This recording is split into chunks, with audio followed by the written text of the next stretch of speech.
वाक़या आपको सुनाता हूँ। आज मैं ज़फ़र इकबाल साहब सिविल जज साहब हैं, एलडीएफ 5वीं फ्लोर पे। उनकी कोर्ट में गया, कंसीडिंग स्टेटमेंट डिफेंडेंट की करानी थी। एक कार का इशू था, उसमें स्टे मैटर के लिए स्टे हमने ऑलरेडी लिया हुआ है। तो वहाँ पे एक वाक़या पेश आया। आपने देखा होगा कि अक्सर कोर्ट में लिख के लगाया हुआ है कि जी जाली रसीदें जो नोटिस की हैं, जैसा रजिस्टर एडी की जाली रसीदें लोग देते हैं, उसके ऊपर एक ट्रैकिंग नंबर होता है। वो कैसे ट्रेस करती है, कोर्ट ने आजकल अब ट्रेस करना शुरू कर दिया। और जाली रसीद जिसकी होगी तो उसके ख़िलाफ़ एफआईआर का ऑर्डर ना सिर्फ जो है वो पार्टी के ख़िलाफ़, वकील के ख़िलाफ़ और क्लर्क के ख़िलाफ़ भी दिया जा सकता है। ये कोर्ट में लिख के भी लगाया हुआ है। और जो है वो उसमें टीसीएस है या जो रजिस्टर एडी वगैरह है, तो उसके ऊपर एक ट्रैकिंग आईडी लगी होती है। वो कौन सी वेबसाइट से होता है वो मैं आपको बताता हूँ। कोर्ट में ऐसा हुआ, आज मैं कोर्ट में मौजूद था। ये अपने मामले के लिए कंसीडिंग स्टेटमेंट करवानी थी केस में। तो वहाँ पे जो है वो एक केस में जो वकील साहब ने ला के ना रसीदें दी, मैं बैठा हुआ था वहाँ पे, तो मेरे सामने ये वाक़या हुआ। तो जज साहब ने फ़ौरी तौर पे, जो जज साहब बड़े अच्छे हैं, वो बड़ा अकॉर्डिंग टू लॉ हर चीज़ देखते हैं, बड़ा कोई बनता हो रिलीफ तो देते हैं। और जो उसमें ला के उन्होंने रसीदें दी, एक तो वो यूएमएस और टीसीएस इसके अलावा रसीदें लेते नहीं कोई।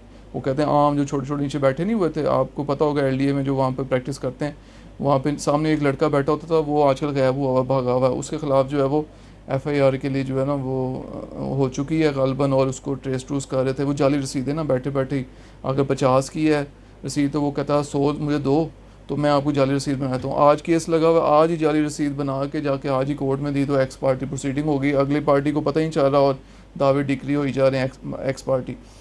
तो ये सिस्टम चल रहा था। तो इसमें जो है वो उन्होंने क्या कार्रवाई की कि सामने स्टेनो साहब बैठे थे, रसीदें पकड़ी, जैसा हमने कहा कि लो जी है चेक करो ट्रैकिंग आईडी ऑनलाइन जो है ये शो होती हैं कि नहीं। तो वहाँ पे बैठे बैठे मैं स्क्रीनशॉट शेयर करता हूँ, वो उसने कंप्यूटर में मारा तो सामने लिखा हुआ आ गया कि जी इसका कोई रिकॉर्ड नहीं है, कोई रूट नहीं शो किया कि कहाँ तक पहुँचा है, नोटिस आ गया नहीं आया, रिसीव हो गया। उसके अंदर सारा डिटेल आ जाती है, टीसीएस का भी आ जाता है, और यूएमएस या रजिस्टर एडी वगैरह आप करवाते हैं तो उसके ऊपर ट्रैकिंग आईडी से उसी वक्त जज साहब को उसने आके बताया कि सर ये जो है वो जाली रसीदें हैं और ये जो रिकॉर्ड में ऑनलाइन वेबसाइट पे शो नहीं हो रही। तो कोर्ट में ही आजकल बड़ी आईटी बड़ा एडवांस हो चुकी है। कोर्ट जो है हर चीज़ अवेलेबल है, कैमरे मौजूद हैं और वो कंप्यूटर मौजूद है, इंटरनेट मौजूद है, और वहाँ पे जो लड़के जिन्होंने अपॉइंट किए में यंग स्टाफ है वो सारा समझते हैं आईटी का सारा, उसी वक्त वो निकाल के, बल्कि जजेस भी हर चीज़ समझते हैं। जजेस के पास भी लैपटॉप होते हैं, खुद से बैठ के कई दफ़ा वो केस लॉ पढ़ रहे होते हैं, वहाँ पे सारा वर्किंग कर रहे होते हैं। अब पुराने ज़माने चले गए, अब जो डॉज करना जजेस को, कोर्ट्स को बड़ा मुश्किल होता जा रहा है। अब जो है वो कई कोर्स हैं, उन्होंने तो कहा हुआ है कि जी आप अगर नोटिस कराना है तो एलमद को आप ड्यूटी उसकी लगाएं, उसको आपने लिफाफा रजिस्टर एडी टीसीएस देना है, वो खुद से करवाएगा।